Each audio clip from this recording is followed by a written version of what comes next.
So first, thanks for joining us. I'm David Glazer. And I'm Katie Ilton.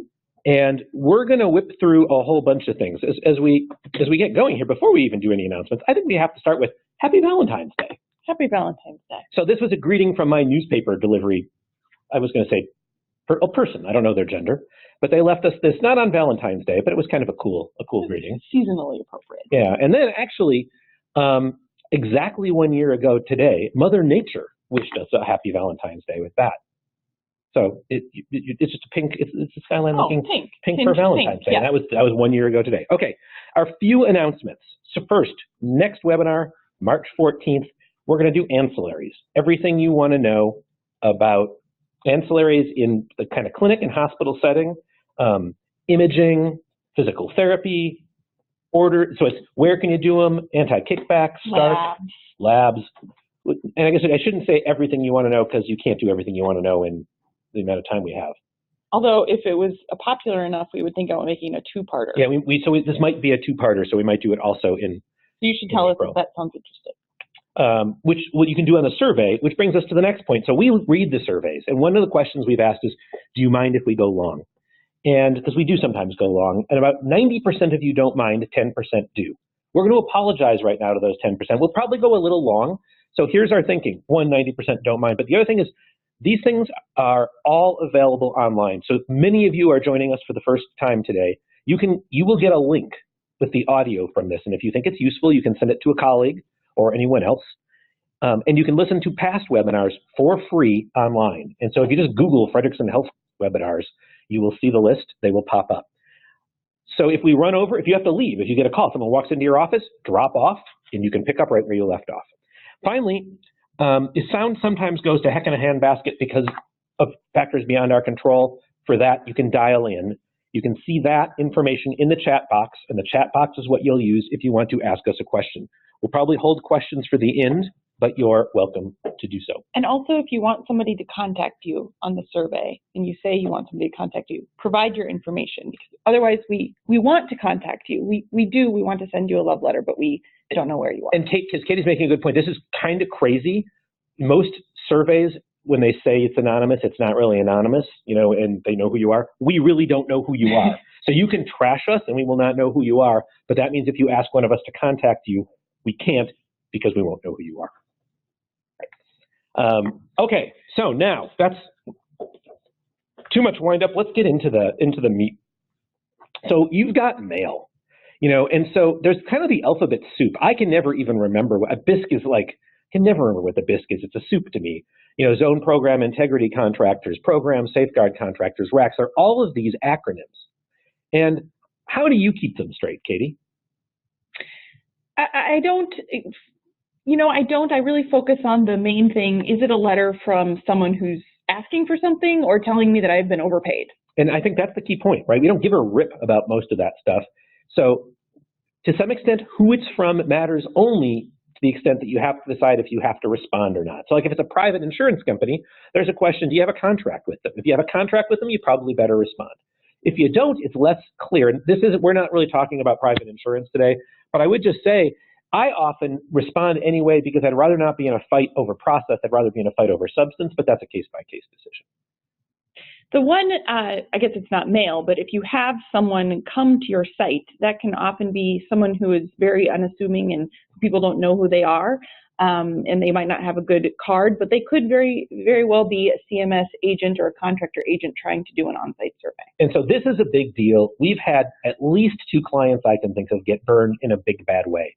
So person shows up at your office and they say, hi, we want to come in and take a picture of your DME. And your receptionist thinks, well, I'm not going to let this bozo come in and do that. And so they tell them to go away, thinking HIPAA, right? And if this highlights one of the real problems here. You're thinking quite reasonably, if you do give something out, you could have HIPAA issues and the Office of Civil Rights mad at you. So you send this person away, but they were really a DME revalidation surveyor. And now you lose your ability to do DME for a year or two. So, Katie, what do you think they do? How do you know if this person is showing up, if they're authentic or not? Well, you should ask anyone who's showing up asking for something for a business card. And Although I've had one situation where someone did not have a business card. And then in that situation, you would ask them for a phone number so you can validate what their identity is. But you'd ask them for a business card and you would try to validate who they are. And then also help them, ask them some questions about why they're there and help them explain to you why they're there so that you can make a reasonable decision to move forward. And the only thing I would add is I wouldn't trust the phone number they give you. I would get the company name and use directory assistance. Or you could look on the internet. Yeah, look on the internet because they can give you the fake number. But this is a real problem that we have had with clients. I've had someone give a fake number, and then we've had people lose their numbers. So this is. And I'm less worried about getting a picture of DME than arguing about whether you get your billing privileges revoked. So that's a super important one. All right. So these are just a couple more examples of the types of mail you might get. All of them are important. Pepper reports aren't necessarily reports that are telling you to respond, but they may alert you to some trends that the government might have identified. And it's basically the same with the aberration notices. They're the same thing. If the government sends you a letter and you are an outlier, that doesn't mean you're doing anything wrong. It means you want to understand why you're an outlier. They'll now often ask you to do a self-audit, and you're not required to do that. You may want, at first we don't like the word audit, but you may want to look and you figure out what's going on. You've had some experiences with the PSAVE program. The PSAVE is a program that basically says you can do your own self-audit. CMS or the contractor will check it for you, and then that universe of what they looked at would be, you would be immune from any sort of later RAC, recovery audit contractor audits. These programs have some tricks and traps, and usually there's not a very big upside to participating in them, but you really have to get into the details of what it is before you opt in. And then we've seen a large host of questionnaires, and one I distinctly remember, it was in the northeastern United States, and it was from a BISC, and it asked you to list all of your equipment, and at the end you had to sign a certification. And this is interesting because whenever you sign something that says you're certifying it, you're setting up the ability for someone to make a False Claims Act case. And so really the point here is, before you sign something and send it in, think about it and make sure everyone in your organization is doing the same, because often people will helpfully complete forms and you don't even know it went back and you get in trouble for it. So we're going to have some songs. Monitor Monday listeners, and welcome to you, know I love to throw songs in. So I think one of the most offensive songs, it's as un-Valentine's daisy as they come, is Take a Letter, Maria, and Address It to My Wife. So I can also go with Signed, Sealed, and Delivered. Sometimes you have to send letters to the government. And one oft-required letter to the government is the 855 enrollment form. You are expected to update your enrollment information. The government might do it upon revalidation every several years, but in the meantime, if there are changes, you need to update it. And if you don't, there's a possibility that failure to update will lead to revocation of billing privileges. So what are some of the common, owners, if you have a physician group and you have a new owner that owns more than 25%, which is a low threshold, 5%, then you need to update that new owner. The really big one that makes CMS mad is where you don't update update the 855 with regard to someone's adverse action. So they got their license revoked, or something even worse, they were convicted of a crime. You have to update them of that. And your failure to send that love letter in can get you into a world of hurt.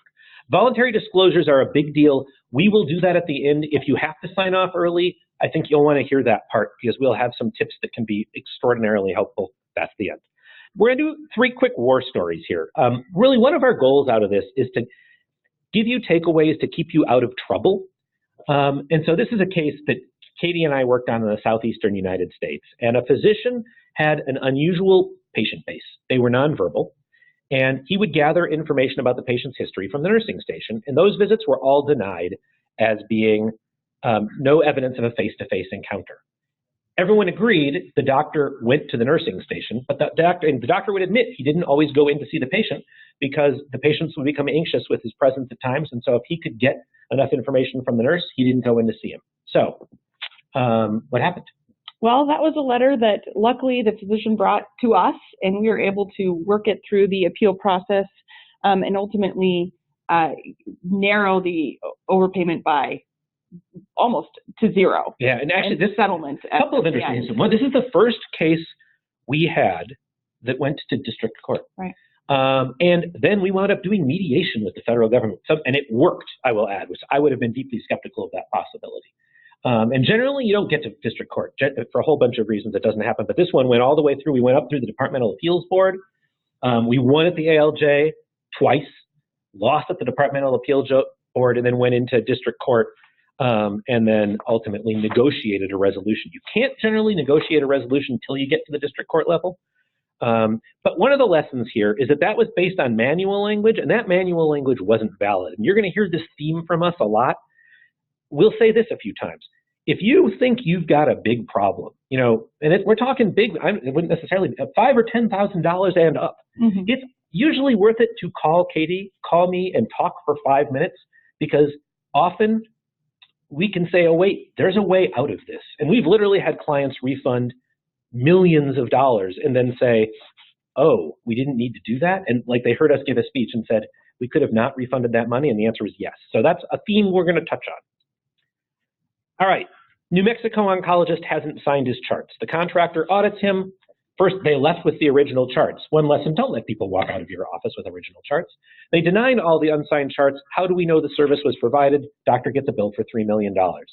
So that one we appealed, and he got ultimately he had to pay $20,000 at the end of the day, but that one worked out.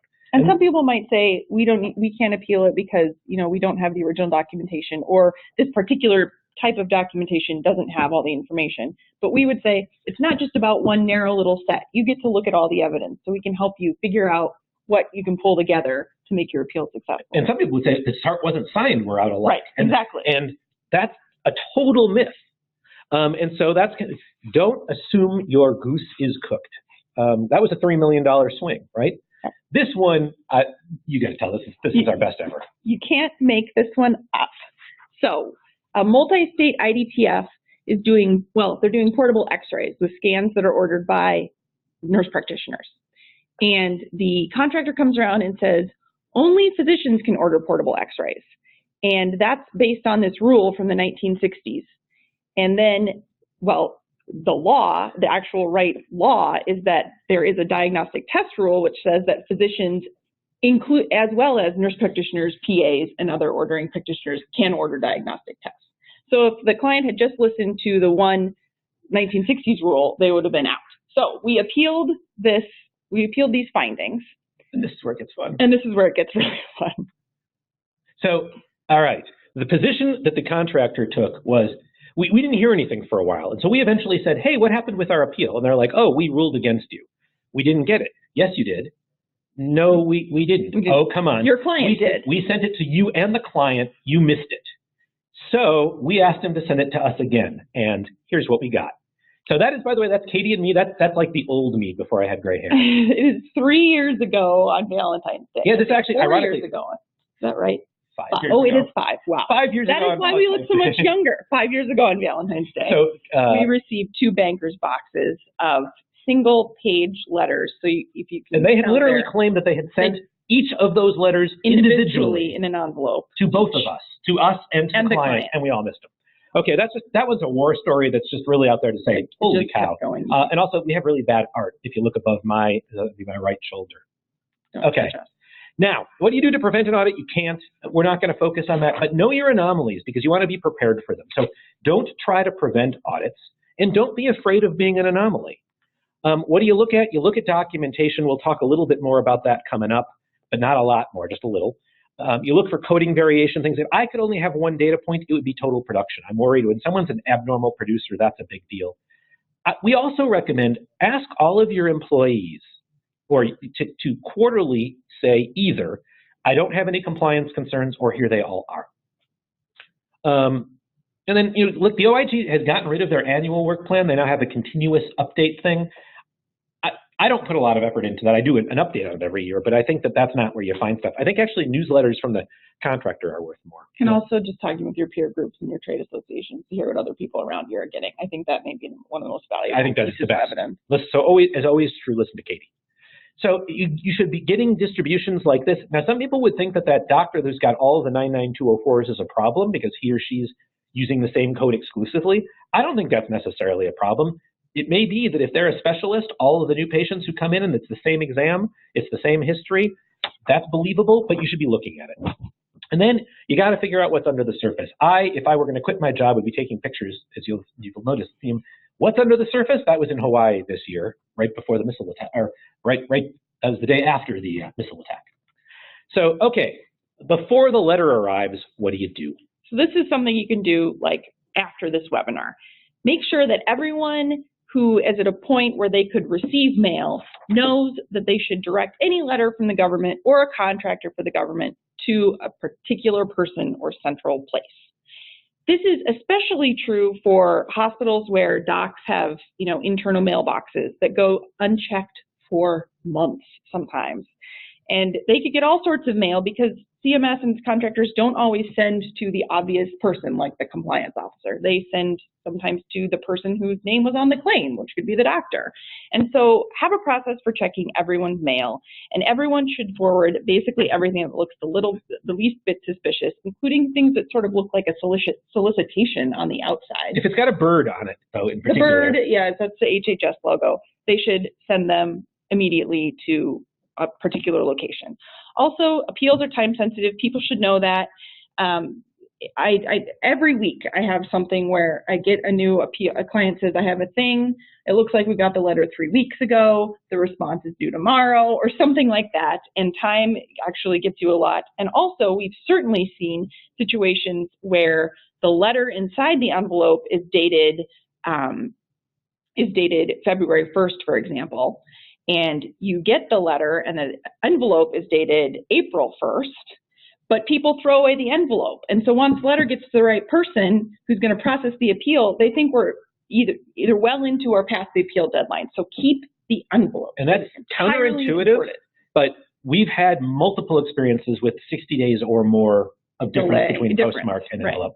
Right. And also, when you set up a habit of date stamping stuff that comes in. There is one teeny negative to that, which is you get a presumption of, there's a presumed time, which is 5 days after mailing. And if, in fact, you get it 1 day after mailing, that creates a little bit of an ambiguity as to, you may arguably be shortening your appeal time. Right. But if you have a habit of date stamping, you can prove that you got the thing when you said it, and courts will recognize that. I am a giant fan of Gary Larson. I think he's wrong on this. I would have gotten away scot-free if I had just gotten rid of the evidence, but shoot, I'm a pack rat. I guess there are two things about that. One is I think the evidence usually does set you free. And then also, I'm kind of a legal real, like, if you screwed up, I guess I don't care if you lose as much. I want you to get paid for the stuff you did. So one of the hard questions is, how do you decide when to appeal? I personally consult my magic 8-ball. And if the signs point to yes, I do it. And if the reply is hazy, I try again. Katie, what do you do? Well, I think one thing that we help clients do is ask the question that a lot of people are afraid to ask is, well, this isn't really worth very much. And so appealing, it seems like it would cost more. But I shouldn't, we should appeal everything on principle. So is it okay, we're often doing is it okay to bypass this particular appeal because it isn't worth appealing? And we would say, yes, we don't think that has, if that is the right answer, we don't think that has a negative effect going forward. We don't think you've waived your right to make certain arguments in the future if you decide not to appeal a particular thing. Now, there are times, so an interesting question, can you teach them by appealing? I had a large client that was getting nailed on E&M stuff, and I spent a week doing, I don't know, it was like 250 appeals. We did them all at once. We were in a little crappy Hampton Inn somewhere, and we won them all. And I don't know what the reason is, but the E&M appeals stopped right after. And I attribute that to some extent to their appealing. But I think Katie's right. There are some appeals that just aren't worth it. And you have to pick. And the fact that you didn't appeal generally shouldn't be held against you if it was a small thing. So it is reasonable sometimes to skip it. And it would be a different claim in the next appeal. So you don't lose the arguments with regard to every claim that exists. But I do believe that there are times that you want to do this on principle and you want to show them you're paying attention and win. So it is case by case, but it's a place to use judgment. So Katie, what are your thoughts? What's the best way to use you in an appeal? I would much prefer to be involved early on, just to talk about what's going on so that I can set you up to do the appeal process on your own with some guidance from me. Instead of hearing from you right before a letter is due and you're 3 stages into the appeal. Well, is it a problem if, they do the request for reconsideration, we get up to the ALJ, we'll wait till we're at the ALJ level to involve you. Thoughts on that? Well, then at that point, there's been a cutoff time that we've passed for making new arguments and raising new issues.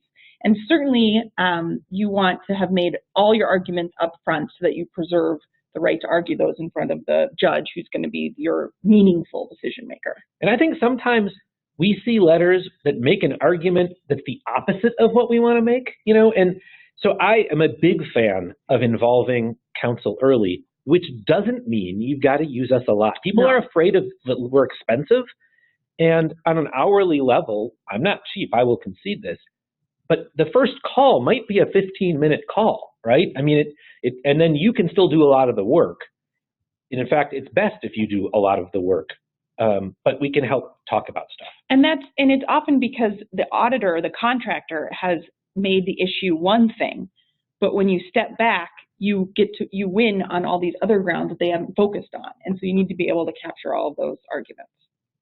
All right, so you want to know a little bit about privilege. We're going to do this real fast, but you can do work, and it is probably still privileged if a lawyer has asked you to do it, and it's done in anticipation of litigation.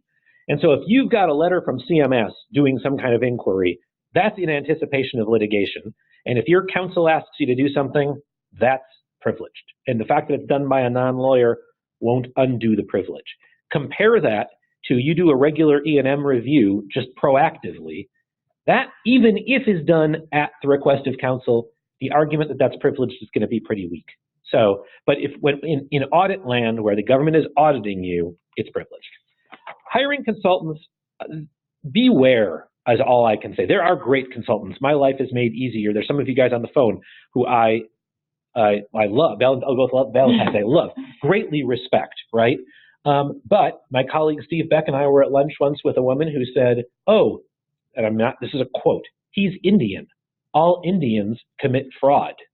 She was a consultant plying her wares out there. She used to work for the Medicare contractor in Iowa. Suddenly I understood why I had a bunch of clients from Southeast Asia who were being audited by the contractor there. You could hire her by mistake. That's bad. So just be careful. That's where I got an email this morning from someone who's on this webinar. "Hey, do you know anyone who does orthopedic reviews?"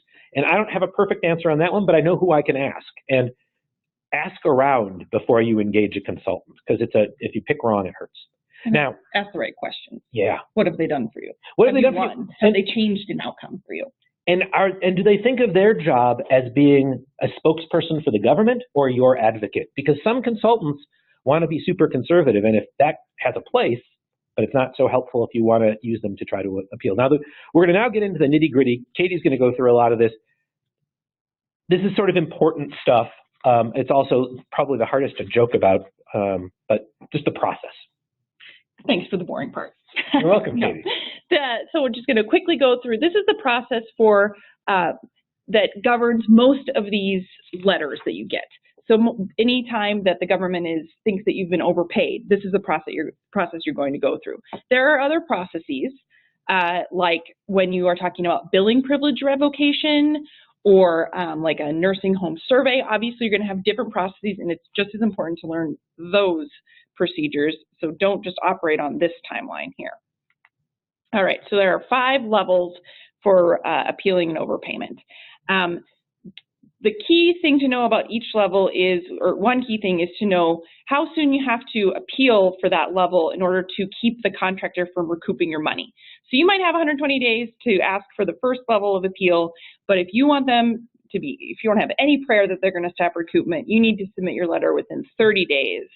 And I'd try to do it ASAP. And I can't promise that they'll always stop recoupment. It goes wrong, but it helps if you get it in early. So 120 days is a deadline for one thing, but 30 days is for recoupment. And this is real because if there's a lot of money at stake, you know how long this process is taking, and the hang up at the Office of Medicare Hearings Appeals. These things have been going on for several years. So I'm still waiting to get an ALJ assigned for an appeal that I submitted in 2012.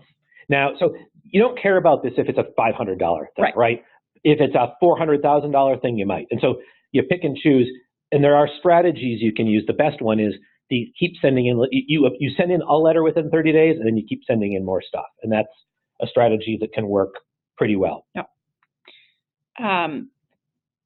Have your appeals team identified early, and have the person who's going to follow the appeal through the process, who's going to be the expert, on board from the beginning. That is much better than having to bring someone in at the ALJ level when you're actually going to go talk to a judge, and that person hasn't been involved, they don't have time, they don't have the history, they disagree with what you said.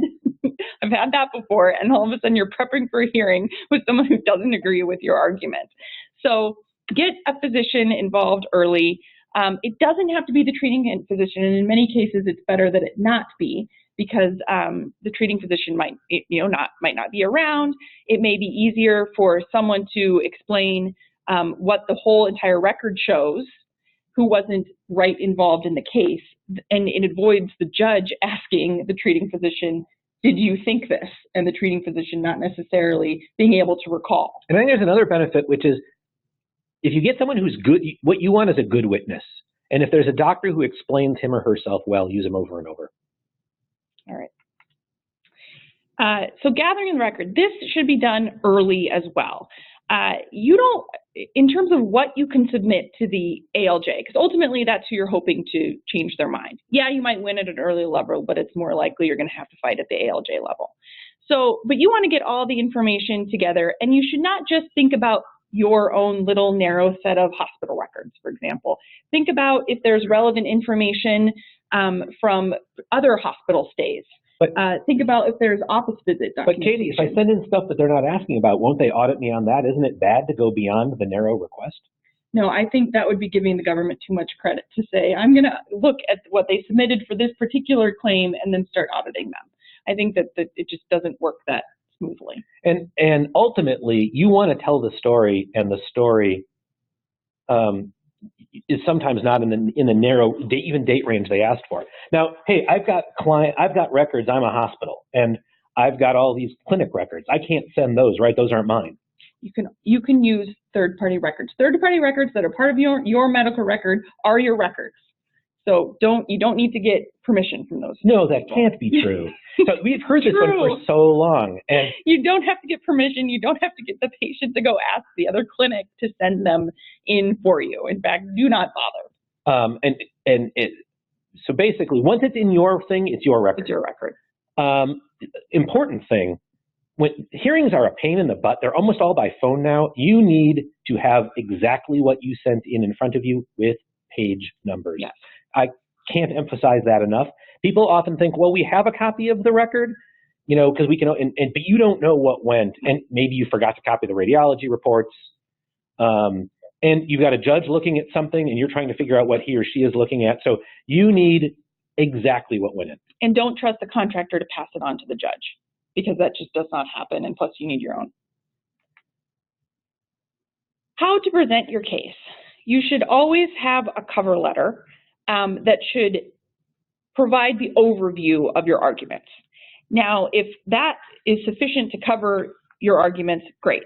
Where you have multiple claims and there's variation on a theme and you have different facts that you need to address, I am a big fan of using an actual table or spreadsheet that has one line for each claim or issue, or one line for each claim, and then a column that describes in detail the argument with regard to that claim or service.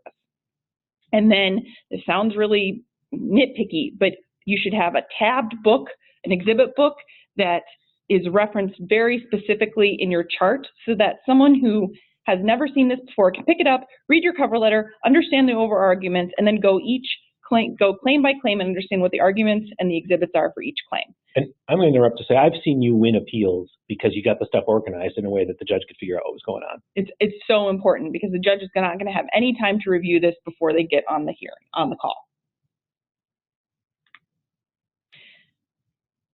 Here's how we can help you make this a streamlined process. You don't have to write a new appeal letter at every level, and in fact, you should not. You should get your good appeal letter in early and use it at each level. Now, you you may want to introduce new arguments, if you can, still before the timeline at each level, because you want to read what the decision was at the one that comes in and maybe change it a little bit going forward. But the idea is to get all your arguments in up front so that you can just continue to submit the same letter, not have to do a lot more work at each level, or really any more if things haven't changed, until you get up to the judge, and you will have basically done your legal work, and all you do at that point is prep for the hearing. The appeal letter, it should be to the point. The most important thing is to make sure that you are directing the judge or the reviewer to what the law actually is, and not what the contractor says the law is. This is just constant struggle where the auditor has said, the contractor has said, oh, the LCD says you need a signature, and therefore you and therefore the service is denied. We need to remind them that the law is not what the LCD says, it's in fact what a regulation says. And I don't want to skip the terse thing too much, because like, let's say we're dealing with an appeal of a lab test. I've seen appeal letters that start with, this 96-year-old woman presented in the clinic because she had lower hip pain, right? And you've got this long, I've seen 2 pages of background on the patient, and there was one narrow question, and the question was there sufficient supervision of the nurse practitioner, right? And we don't care about those details. But so you cut out the chaff. Put it what the issue is up front.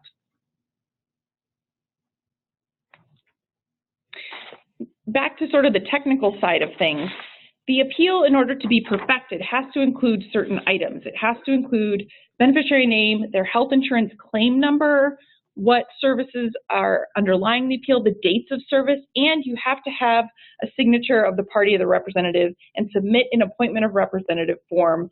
And if you've submitted at one level, just submit it again at the next level. You don't want to get kicked out because you haven't said who is representing you and you haven't perfected your appeal. Sending a letter seems like it should be easy. Yeah.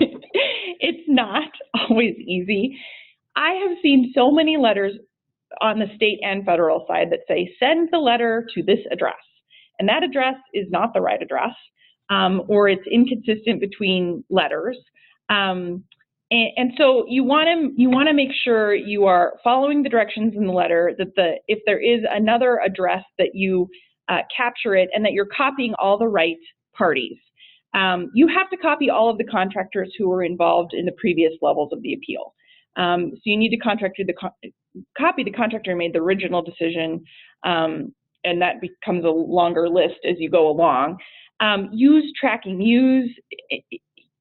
you have to copy the beneficiary, David? So, and this is an interesting one. I would have said no 10 years ago. The rule, it's always been in the rule and no one cared about it, and now you do. And I was lucky enough to learn this from a colleague in another firm who got a case bounced out for not copying the beneficiary, a mistake I would totally have made. Yeah. It's in the rules, you got to copy the beneficiary. So how do you handle that? We've got a form letter, and we'd be happy to share with you, because people, grandma gets this thing and it looks awful. You send a cover letter that says you don't care about this, but you need to copy the beneficiary. So have a cover letter that won't scare them. Yeah, in fact, you want to make them feel like they don't need to call the DOJ. Yes. For a letter from you. David, do you call the confirm receipt? You can't with the ALJ. I use tracking. I want to get a tracking thing. I think about it, but we've had how many times? I couldn't count the number of times that our appeal has been lost, including that box case at the beginning. There are always there are a couple different kind of twerpy process issues. There's a rebuttal process for Iraq where you can actually submit, before they issue their demand, I think you can submit some information if you think they've totally gone off course. And I've seen it work once. Right. Don't think that you can successfully request an extension of time. I've not really asked for one very much, and I've never heard of it working. And most of them are statutory. Right. So don't ask for one. Do you pay the outstanding amount, or do you let them recoup? And that's just, if it's a small amount, I don't care. But if you think, so here's one crazy thing. The interest you pay is gigantic.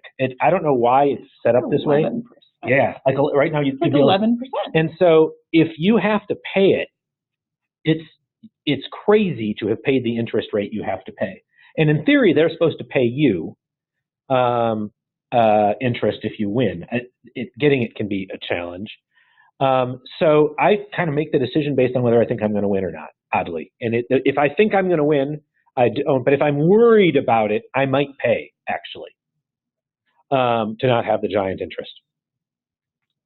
All right, so that was level 1. Yeah, we'll go faster from here. Level 2, the important thing to know about level 2 is, first of all, if you want to stop the recoupment, you have to do it within 60 days, and you don't, this 80 days is just to get it in.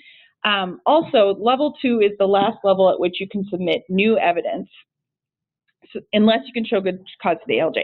So reconsideration, level 2, this is where you have to submit all your arguments and all your new evidence, because you're not going to be able to get an expert and submit that at the ALJ level if you haven't done it here. You're going to lose the right to do that. Yeah, and this is this becomes a big question. Do you do your stat? Statistics is what we could do a session on statistics. We'll do this pretty quick. I don't like winning cases using statistical arguments. Why? In my experience, the MAC often reverses when we win at the ALJ on statistics, like an incredible percentage of the time. And so if you've got really good merit-based arguments, it isn't always crazy to not bother with a statistician. It's a tough call. And here's another reason, and this one depresses the socks off of me. I've seen statistical cases where literally, because you're supposed to be able to replicate the sample. I've seen them where the government couldn't even articulate what the sample was. Like, they don't know the universe. They don't know any part of it. It is non-replicable. And the ALJ still ruled in their favor, or the MAC upheld it in their favor. So that's really depressing. It's also hard to find a good statistician. So practically speaking, if you're going to use statistics, you want to get something in to the quick. It might be an affidavit. It might be something. Generally, the ALJs will say, since you didn't have a place to have testimony before you get to the ALJ, they'll let you bring the statistician to the ALJ, generally, but they don't have to. And so I would try to get something in the record to make it clear that you are challenging the statistics if you want to go. It isn't nuts not to go there, though, at times. Things that bother me, like the sampling unit, is often claims paid. Well, if you think about this from a pure objective standpoint, as soon as you use claims paid as your universe, you're being treated unfairly because denied claims, which are all potential underpayments, aren't part of the sample. It should be billed claims. That would be the right sampling unit, if you were thinking about this as a true statistician would. I've never seen that prevail. I've challenged it before and said the sampling unit's wrong. It's penalizing us by avoiding underpayments, and that has not carried the day. But it should, if you thought about it mathematically. I will just also, on precision, a statistician would say you should have a precision of 0.1, where smaller is better. The OIG would say you should have a precision of 0.25 before they'll use a statistic. We had a case where the precision was 0.6, and the ALJ let it pass. So that's, I don't know, sampling makes me sad. Okay, so the next level, I like these picks. This is a Valentine's Day eagle. You can have Valentine's Day only because it's pink. So I'd go by these guys on my way to work. Couple? It's a couple. Yeah, well, I mean, yes, and they have little babies in the nest on this one. They were talking. I don't know if they were happy there. I don't speak eagle, but I love them. So the administrative law judge process. So this is America. The Eagles are there to represent America. The ALJ process has got issues. The delay is a little big. I guess there are like a million appeals. Yeah, and at least a million appeals waiting. There is a lawsuit that says that CMS has to get rid of its backlog.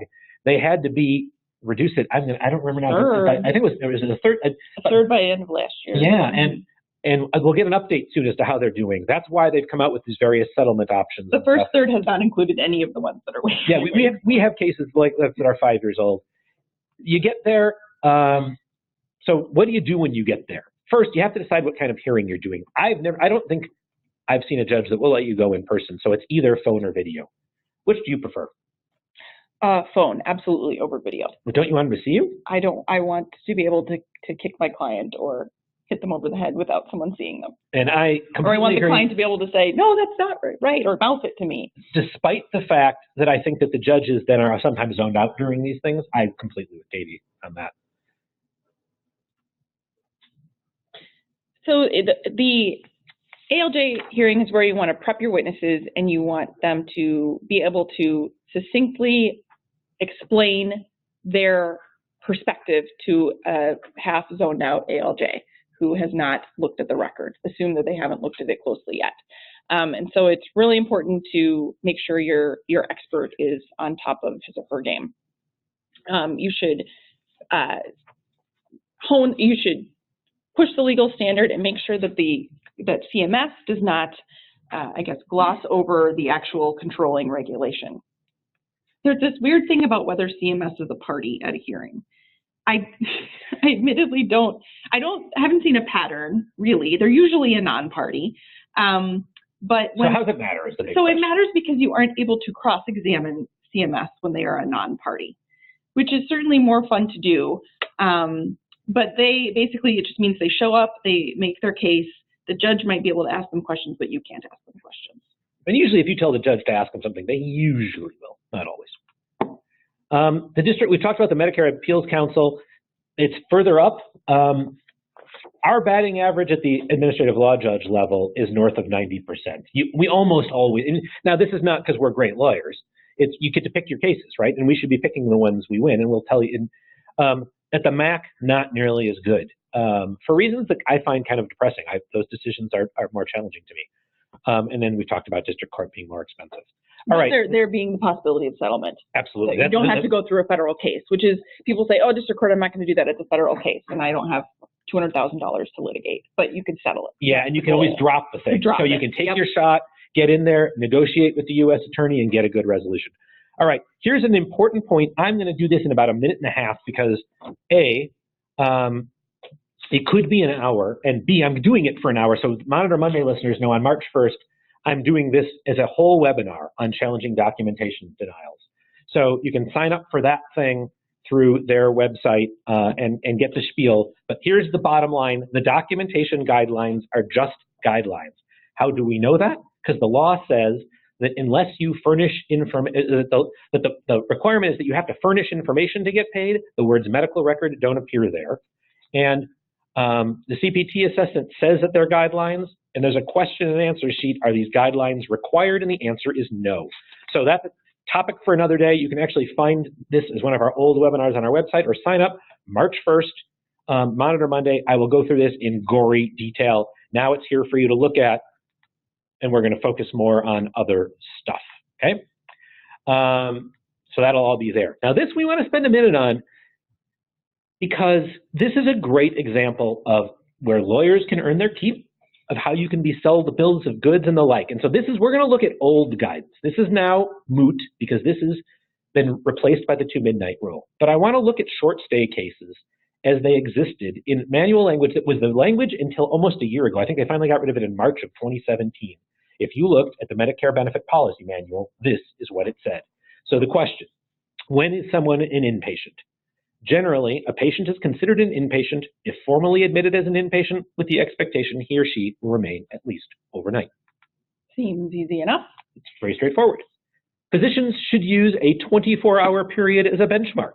They should order admission for patients who are expected to need hospital care for 24 hours or more. Now, north of the Arctic Circle, in the winter in Alaska, 24 hours and overnight are the same. That's it. Those are 2 different standards. And if that wasn't enough, we've got this green, the decision to admit a patient is complex, blah, blah, blah.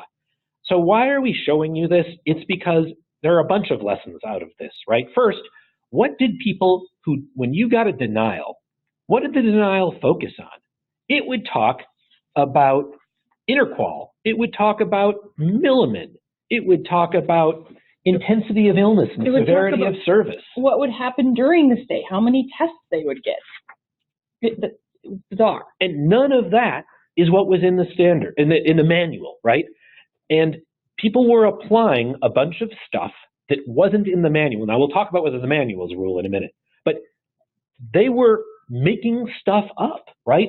And when I say they, I mean consultants, I mean Medicare contractors, I mean CMS.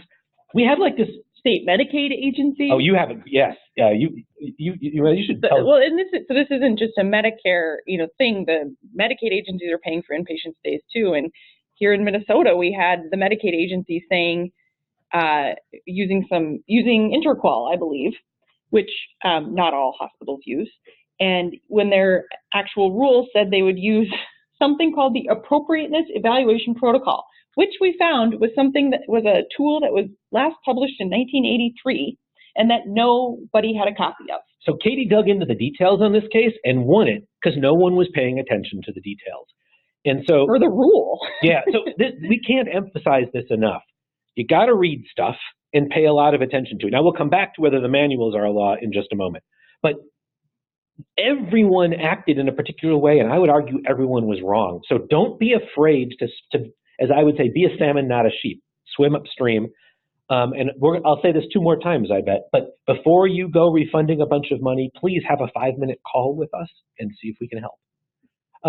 You can still appeal on if you've got an old short stay case and it's and you get audited on it, appeal. Or it's in the appeals process. Yeah, make this argument. It should be a winner. All right, medical necessity denials. The treating physician rule. Basic concept. We're not going to spend a lot of time on it because we can summarize it in a sentence, and here are 2 quotes to support it. Medicare defers to the patient's treating physician, and if the doctor thinks something is appropriate, tie goes to the treating physician, and that's a great mechanism to win. This has been reinforced by the recent results in the HCR Manor Care case, where the government used a nurse reviewer to look at physical therapy decisions, and the government said, or actually the judge said, no dice. You can't do that. You need to use a therapist to do those reviews. There are lots of ways to challenge that stuff. There's even manual language that says if the contractor uses a physician to review your charts, that suggests that the situation is ambiguous, and therefore they shouldn't be recovering an overpayment on a medical necessity situation if they felt it was important enough to kick it to a doctor.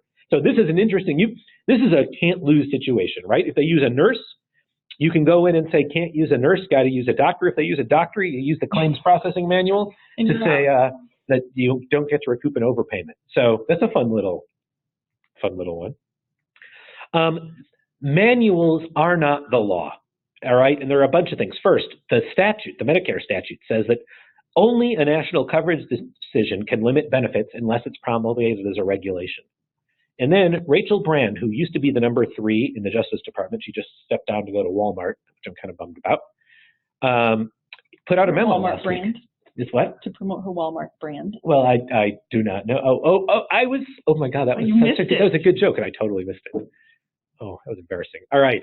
But in any event, Ms. Brand, it sucks being the dumb one in the room, sent out this memo that said that government should not rely on guidance to make when it's bringing a case against someone. And the classic example of guidance in the healthcare world is manual stuff. So the government is not supposed to rely on guidance. And we knew this. I lost a case where the government said, and I'm not making this up, if you rely on the manuals, you rely on them at your peril. So the government takes positions in briefs all the time saying manuals don't have the force and effect of law and they're not accorded that weight in the adjudicatory process. Take them at their word. Do not refund money just because it's inconsistent with something you see in the manuals. This is exactly what I would have put into a letter if I was going to appeal this cert denial that came that said there's an LCD requirement that you sign the plan, and if you went on the contractor website, all of the education by the cert to the contractors included the LCD requirement as a condition of payment.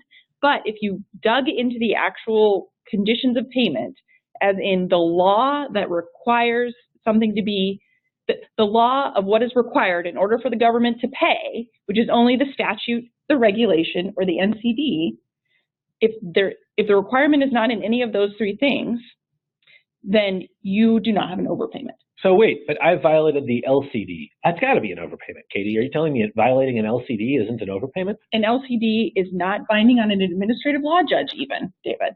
It is not promulgated under the Administrative Procedures Act. It is not a regulation. It is not a statute. It is not binding.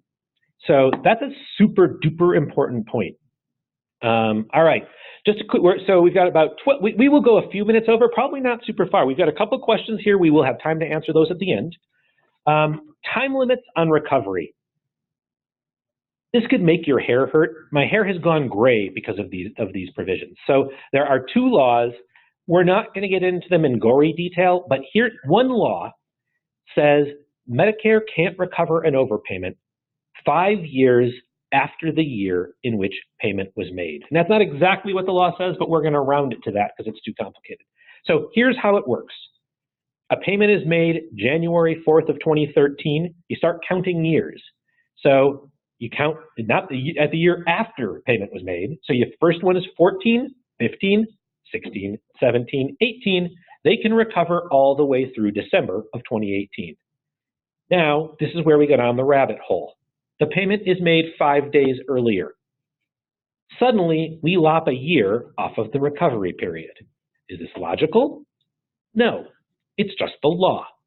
So the takeaway is really look at when you get the determination that there's been an overpayment. So when you get the letter that says you've been overpaid, and then immediately, well, almost immediately, after you figure out when you have to respond, then look at when the dates of service were.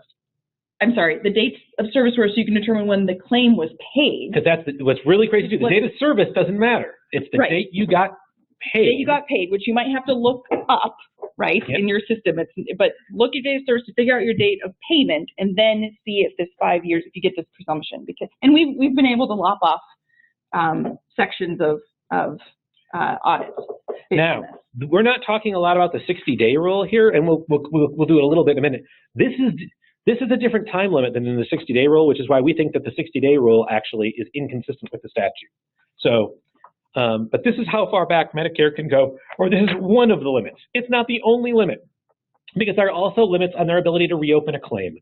Medicare can reopen a claim for 4 years from the date of the claim, 48 months, for good cause. After that, they can only reopen a claim if there's fraud or similar fault.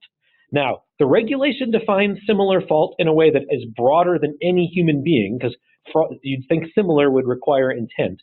But this creates a limit to say they can't go back more than 48 months.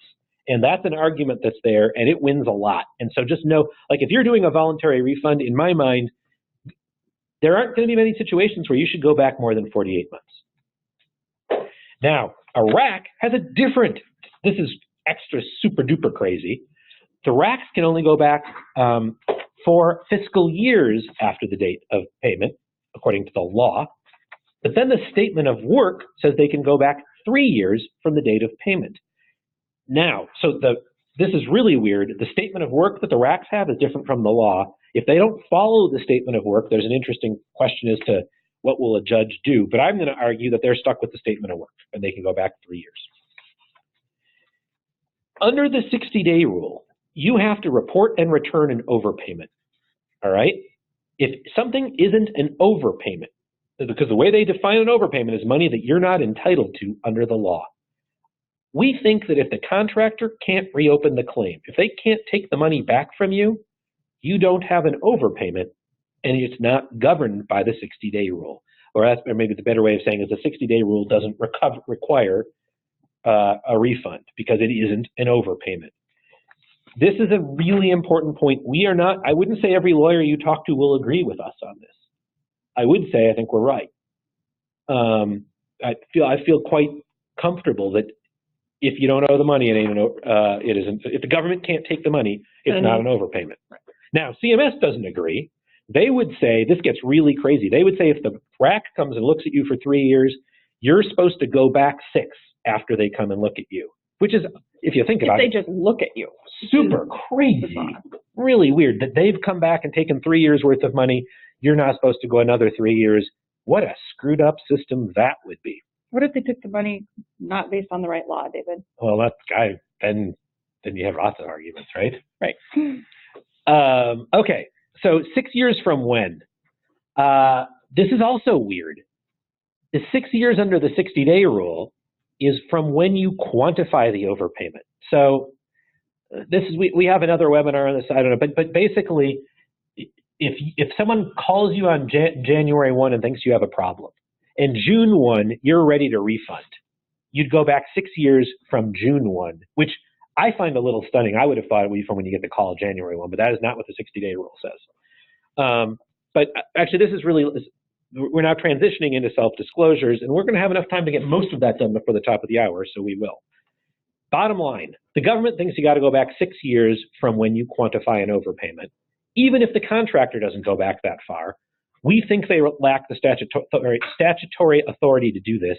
And what you have to do, so our job is to tell you what we think we could defend.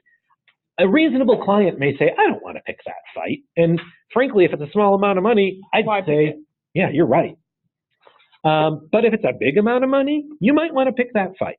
It's not a crazy thing to do. So we could defend it. And lots of our clients take the more cautious route, and I'm on board with that. We want you to do what you feel comfortable with. So if I've got an overpayment, Katie, I should walk into the U.S. Attorney's office, shouldn't I? Well, at least you're asking me instead of just doing it. No, I cannot think of a time that I have told someone they need to walk into the U.S. Attorney's office. You may have, but I have, only once or so in your career. I have done it recently in extenuating circumstances, and here's the test I would use. Do you think someone should go to jail? If your answer to that is yes, then you might walk into the U.S. Attorney's office. If your answer is no, I am generally not walking into the U.S. Attorney's office. And in fact, we don't think CMS wants you to walk into the U.S. Attorney's office. They have set up, all of their contractors have a voluntary refund process. It's a boring old form. We'll help you write a boring old letter, and you will send it off in a boring old envelope, and you will probably never hear about it again, except they will probably cash your check. But I have never heard back from that love letter. It's unrequited love, but I'm glad for that. And you are too young. We used to get a letter back, a form letter that would say, we're accepting your refund, but that does not get rid of our ability to, ask for more money, throw you in jail, and all this other stuff. That letter stopped coming out. We used to get those in the old days. But yeah, so this, and if you walk into the U.S. Attorney's Office or the OIG, you're going to pay a multiplier. You're staying for a while. Yeah, actually, you're going to pay multiple multipliers. And so I don't see much upside to that. And ultimately, if they say we want to stick penalties on you, you can fight about it. But you're not likely to pay. You might pay a slightly smaller penalty, but it's slightly smaller. And making these refunds they're not as climactic as it sort of seems like. Everyone's worried about there being an overpayment. You work a long time to figure out if there's an overpayment. You determine maybe, yes, there is. The law would require us to repay.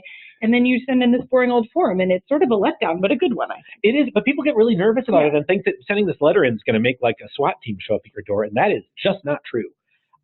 If the government expects this, they appreciate it. So, but you can do stuff in this process that screws your life up. Yeah. So let's go through some quick questions.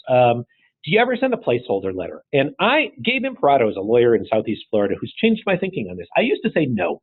I now think sometimes you do. If you either think you've got a whistleblower who's out there or you've got a really complicated thing and it's going to take you a while, there have been times I've sent a letter in and said, hey, we're looking at this. But sometimes you regret it. I had a client that did this once without talking about it with their legal counsel or internal or me. And then we looked at it and decided that it wasn't a problem. And now we have to kind of go, never mind. But I mean, the good news is then we've disclosed it. It's going to be really hard for someone to argue we've been fraudulent because we've told them. Who writes the letter? Well, I think lawyers should write the letter, but they shouldn't sign the letter. The letter should come from a non-lawyer because it seems less suspicious. So legal counsel definitely should write the letter for reasons we're going to talk about. Wording matters here, but just send it in from your compliance officer or your billing staff. Who's it to? The contractor. Not the U.S. Attorney. Definitely not. How much detail do you provide? You have to give a reason. Now, that's under the 60-day rule. So you got to tell a story. And enough that they won't come back and ask questions. But not too much. Everything you say has to be right. And we'll talk about that in a jiffy here. What if it's a small overpayment and you don't know the exact amount and it would cost you a lot to figure it out? Round up. And then tell them, look, this is a small issue. We haven't figured out the exact amount. We're pretty sure this is more than the amount for the following reasons, and you just do it, and that's fine. So what do you think of this letter, Katie? We recently discovered that one of our physicians was committing billing fraud. She was not documenting services properly. We inadvertently billed for all those services. We did a statistically valid sample. We've corrected the problem. It's just like a law school exam statement. First of all, I don't like the time word here. We recently discovered, because then that opens you up to, well, when did you discover it? Did you discover it too long ago, and now you're sending in this letter too late? Obviously, you don't want to say that someone's committing billing fraud because that is going to get the attention of an enterprising or lazy. That one does not. That is waving a red font in front of a bull there. When you say you're not documenting services properly, you are conceding that documentation controls whether you need to pay money back, and we don't like that. And David's going to talk about that on March 1st. Inadvertently billing. Do we ever inadvertently bill? I mean, unless someone like brushes the key, makes a brush keystroke inadvertently to send in the bill, I don't think you inadvertently usually submit claims. I would agree. I hope not. Saying you did a statistically valid sample is very confident statement, and kudos to you, but you do not want to certify that you've actually done something statistically valid. First of all, it's statistically valid in accordance with what standard? It's not like there's gap out there for statistics. And then you don't want them to start asking you and poking at whether your sample was valid. And then we have corrected. What's wrong with that? No one ever. I mean, well, no one ever corrects. You may have tried. Repeat customers, and you guys all know this, right? You think you fixed it and you didn't, so don't promise. So what do you say? So first, I'd start every letter as part of our ongoing compliance process. Hopefully you have one, but I would say if you're writing a refund, you have one. It might not be perfect, but you have one. I love more appropriate because this is a rheostat, right? Things aren't perfect and awful. They're better and worse. It's like an eye exam, which I need. And so go with more appropriate. Possible issues. You're not, not committing to something. Yeah, that's the bottom line is it'd be a little mushy. Now, quick war story. If of the things I'm most proud of as a lawyer, this is up there. Client comes to me and says, David, we want a refund for some Incident 2 services that were provided in the hospital. Now, this was in the 90s, and the guidance about Incident 2 in the hospital was really fuzzy then. And I said, I think the guidance is fuzzy enough, you don't need to refund. And they said, we want to. We really want to. And I believe that clients have the right to make all decisions. So I'm like, okay, you do that. But let me write this letter. And I said, hey, I think my client doesn't need to refund this money. They're choosing to do so. If you come after them, we reserve the right to seek the money back. Well, in the holy cow, no good deed goes unpunished school of the world, we went back 48 months like you're supposed to. The contractor came back and went after them for 8 years. And they usually don't come back. This is the one time when they came back. I just want to say. They totally undercut the all of ours. They never come back. They came back on this one. But it's been a long time. It has. And so they came back and we appealed. And we got back, so the amounts in here, they had refunded about $300,000 and the government came and took another $800,000. We got back the whole $1.1 million. The legal bill was about $20,000. And they got $1 million. They got the $300,000 they refunded back because we had said that letter. And boy, was I glad, because otherwise, how unfair is that? So why wouldn't you say our attorney has told us? What's wrong with that? It seems so good. Well, your attorney might not be right. And you've waived the attorney-client privilege, in that statement. So anything, when you say that, I get worried about it. Semantics. I don't like to use the word overpayment because it feels like an admission. You're making a refund. You aren't returning an overpayment. Small word difference, but it lets you argue later on that you were doing it out of an abundance of caution. And then instead of claiming you fixed it, here are the steps to improve. We're at the top of the hour. We got a few slides left, and we'll do our questions. So we're making a voluntary refund. What do you do with co-payments? It's hard to know. There's sort of what's the right answer? What's the right thing to do? The law isn't clear. The law on the Medicare side isn't really clear or talk about it. Yeah, it's not. If you would otherwise bill the patient, if they owed you that amount, maybe that's your sort of what's the right thing to do test. Which is kind of the hypocrisy test. Yeah. And then there's a state law states have unclaimed property laws that say, what you're supposed to do with things that are owed to someone that you can't, practically speaking, go in. So bottom line, if you bill a patient when they owe you $10 and you owe them $10, I would want to refund that money. But if sometimes the stuff comes out in the wash, I think consistency is probably okay. This is really more a private pay issue, although no, I take it back. This has come up with Medicare somewhere. They say you have to rebill all of these claims, and then sometimes they say you can't just refund, you've got to rebill, and then they'll sometimes deny the claims for timely firing. I always start with the refund. I try not to refile whenever possible. To be fair to the insurer, I understand they want their claims data to be accurate, and there's a legitimate reason that they ask you to refile. So So I get it. It's a fair part on the part of the payers. But sometimes people want to rebill what's within the time period and not the other parts, and I think that gets sort of complicated too. It does. Super hard question. You've done a voluntary refund. Now the RAC, on short stays, you've done a sample. And now the RAC comes in and looks at your short stays. What's going to happen? This is a mess, and we don't have a crystal clear. All you can do is argue you've already done it. You try to get the regional office involved. Yeah, these are messy. Upper CMS. And Katie's idea of the regional office is a good one. All right, we've got one more slide, and then we'll do the questions. So private payers, we have been talking purely about Medicare here. Your contract is going to control. If you don't have a contract, they can only do sort of industry norms to you. And Medicare Advantage for this purpose is a private payer. And don't forget state laws. Like I remember I was working on something in Montana once, and there was a state law that I was shocked. It gave us a great argument to get out of a pickle. And speaking of Montana, I had a Montana senator once help me. When you get it, don't go to politicians too often. But sometimes if you hit a place where you can't believe how crazy it is, occasionally elected officials will help get you out of trouble. You do not want to go to that well unnecessarily, but I've done it 2 or 3 times with real success. And also, or if it's a sort of a process issue with not the substance of the appeal, but we can't get the money that you're owed back, right? So you need that person to help go to Treasury and get the congressman's office to figure it out. So let's do our questions, and while we're getting those ready, I'll just remember the next one. So first, you will get a link so that you can send this to anyone who you think it's worthwhile. And our next webinar on March 14th will be on ancillaries. So what are our questions, Katie? All right. And actually, the first question is, can we get a copy of the slides? You should have one already, but with the link that comes out, there will be a chance for you to do that. Make sure you put fredlaw.com in your whitelist, because sometimes this stuff goes to spam.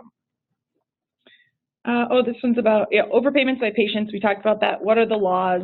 What are the state? This is going to be determined by state in terms of keeping unclaimed property. So you're going to have to look at it state by state. We got people from a lot of different states. Yeah, almost all 50, I think, on today. But practically speaking, really, the truth is we don't usually look at the state law a lot on this. On some of these things, I'd take my chances. I would apply if it's more than $10, I'd refund, and if it's less, maybe not, and I'd feel pretty good about that. Because I don't think anyone's going to get mad at you if they don't get a check for 18 cents. I think they will get mad at you if they don't get a check for 25 bucks. Okay, we send out letters to the insurance plan that they overpaid, but we sometimes don't hear back from them. Do we need to send a check? Usually overpayments are taken back electronically and checks can cross in the mail. Well, this is a great question.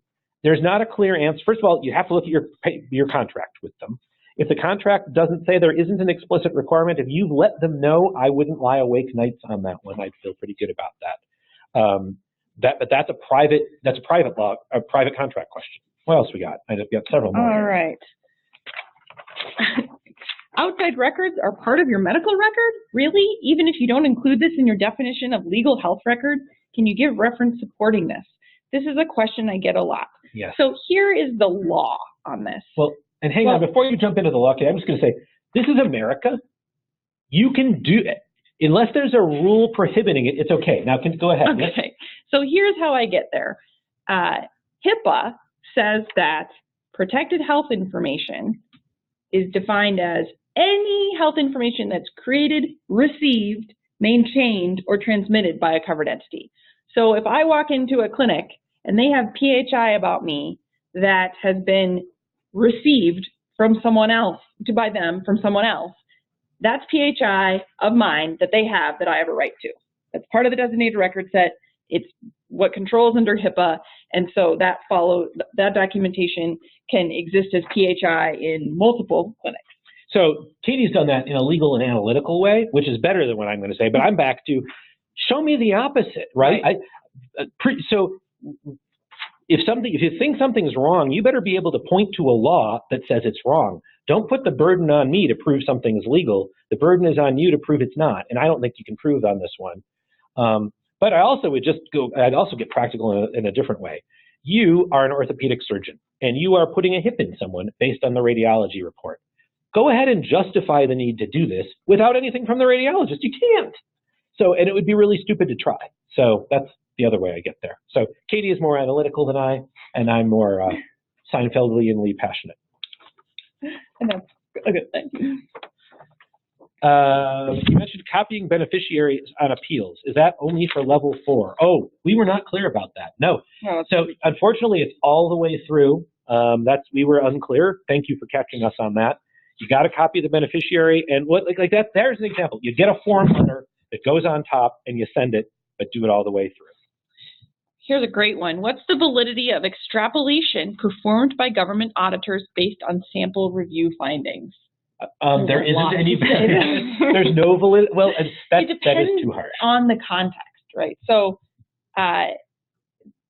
this extrapolation has to be. They have to be able to do it. I think under so in Medicaid, for example, in the states, there has to be a law that says the state Medicaid agency can extrapolate. Oh, and Katie's making a great point. It is not clear in a False Claims Act case right now. That this is something that's going to go to the Supreme Court. Is extrapolation in a False Claims Act case possible? We don't know the answer to that yet. So that's a great point Katie's making. So validity, well, even if Medicare can, the manuals say they can extrapolate.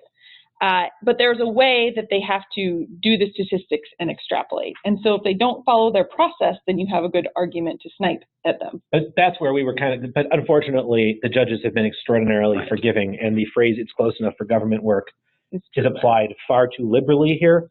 And so I have not ever seen a statistical sample that when we've got a statistician, that every time I've had a statistician look at a sample, they have found lots to criticize.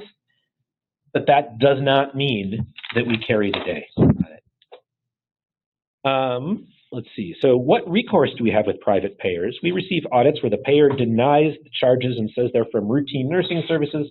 We disagree and cite why. The payer comes back and disagrees. Where do we go from there? Well, today was really Medicare, and we should do one on private pay. But what the heck? Here's the fight, right? Especially if you don't have a contract with them, fight hard. Know your state law rules on what your private insurance companies can do. Good states afford different protections, based on the state, and some are more protective of consumers and providers than others. But one of our colleagues, Lawyer Hartman, is a god at knowing what the state law says about what a contractor can, what a private payer can do. And knowing, sometimes she hangs them up. Which state agency? It might be your insurance department or your commerce department. That varies. Those agencies can often help. But push back and don't be afraid to. And then if you don't have a contract with them, they don't have the magical ability to do this. So I think we're done. I think we have covered our real estate here.